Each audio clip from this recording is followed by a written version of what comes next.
favorite character you have ever voiced? One more time, love?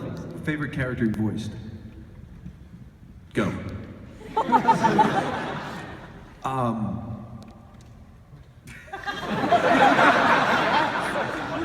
Favorite's hard. Going through it. Favorite's hard. You know, there's fun ones, there's different ones. My favorite character I've ever done is Nathan Drake because it's me, and it's all my movements. I always do this for people because you might not recognize me, but you recognize this.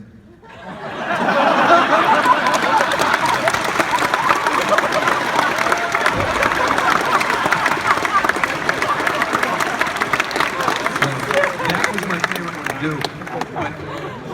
When that became really popular, a lot of people were like, oh, he does the same character. In Assassin's Creed, it's just like, it's Nathan Drake with, Desmond Miles was Nathan Drake with an attitude. It's like, my name is Desmond Miles and I'm really depressed. Just, I gotta get out of Abstergo.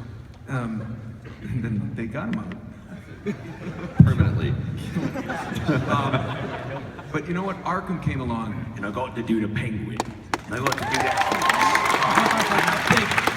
I think that's one of my favorites because people didn't know it was me, and it's just fun. And when a British developer lets you butcher that accent,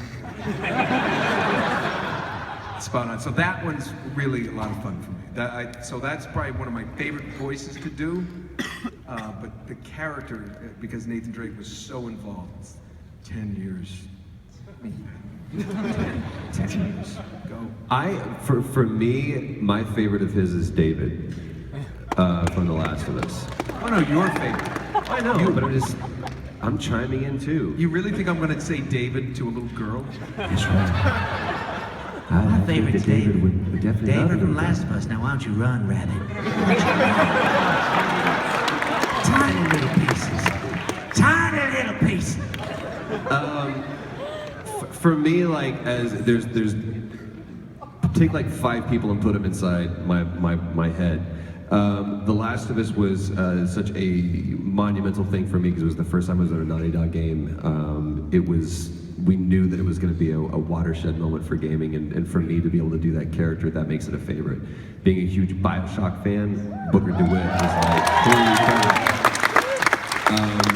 But then being able to do not only the Joker, but to really try to be like a young version of Mark Hamill's Joker for me, because that's what really made me want to do this, is rushing home every day from school, watching Batman the Animated Series, and I would tape, like VHS tape all of the episodes, and I remember pausing it going, Andrea Romano was the voice director, I want to work with her one day. And then Kevin Conroy is Batman. It'll happen. And I have her number on speed dial. And then Mark Hamill's like, that's not the same Mark Hamill that's Luke Skywalker. But being able to, well, I remember going into the audition, and you weren't auditioning for the Joker, you're auditioning for this character named Jack. And I looked through and I was like, okay, well that's from Arkham Asylum, that's from Batman the Animated Series, and this is the Killing Joke monologue. And I had no idea if I was gonna get the gig or not, but I knew I wasn't leaving until I at least heard that out loud, because it's one of my favorite pieces ever written. And so they were like, do you want to start with one of these? I was like, can we go to page 7 and do the Killing Joke monologue? And I just went for it. And for me, it had nothing to do with validation, it had everything to do with me being a total nerd kid. I didn't want to be Batman as much as I wanted to be the Joker, which says a lot about this. So yeah, it's hard to pick your favorite, dear. You've been standing there an incredibly long time and you're incredibly long suffering. But it kind of depends on the role for me. What about you, Paul?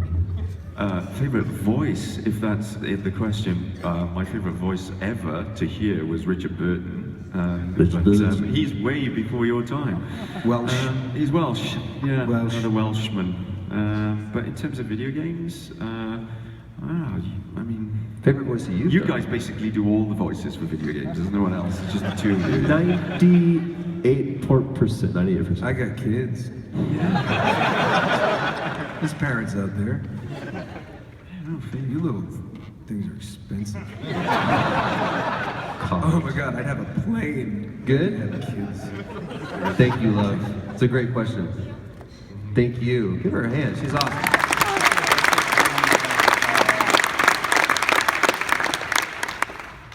Uh-oh, this looks prepared. Hi, I'm prepared. Okay, hello. So I noticed that there's a recent trend in video games where I feel like a lot of Hollywood real actors are being used in the games, like Quantum Leap and Till Dawn used the motion capture of the actual real actors. Quantum Break. Quantum Leap was an I'm awesome thinking- show. yeah. I was like, they bought that as a video game? I want to be the same. Ziggy tells me you can't get back to the president until you do it. No, it was amazing. It's still a little early. But my question is do any of you have any interest in being yourselves in the game since you already have so much experience with it? I don't know, Nolan. What's it like being yourself in a video game? Well, not yourself. I mean,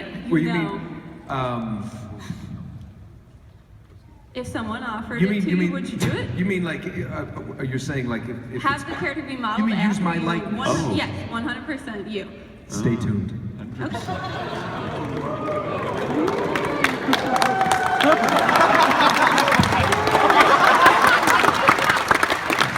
I didn't think I could hit it from here. I've been fortunate enough to do that a couple of times, and it's really interesting. Like we did it for Infamous Second Son with Delson Yeah, Rowe. Delson. Yeah, it was awesome. Team Blue, by the way.